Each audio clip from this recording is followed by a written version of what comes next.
officials. But Whitaker had a gift. He didn't just build structures. He reinvented them. One of his innovations involved a modular wooden bridge system that soldiers could assemble in hours rather than days. It saved thousands of lives. But strangely, official military reports rarely mentioned his name.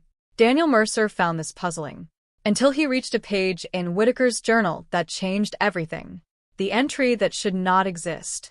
The journal entry was dated November 18, 1863, one day before one of the most famous speeches in American history.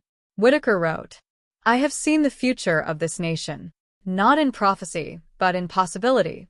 The bridges we build today will one day carry machines beyond imagination. Steel roads across the sky. Voices traveling through invisible wires. Knowledge held inside small glowing boxes." Daniel stared at the page.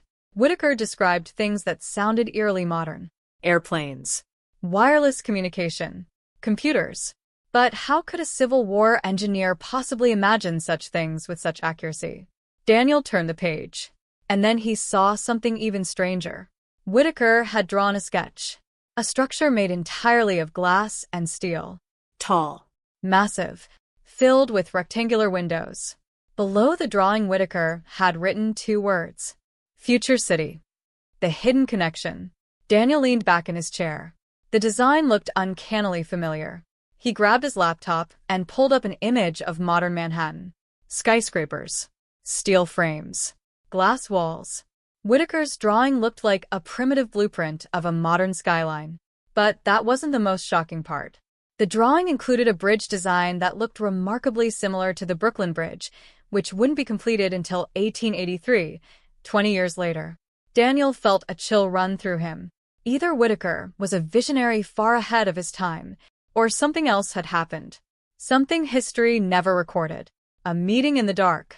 The next page of the journal revealed a secret meeting. Whitaker wrote about being summoned to Washington by a small group of government officials. The meeting took place in a dim room lit by oil lamps.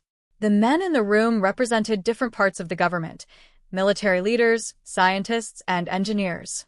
Their concern was not only winning the war. It was the future of America.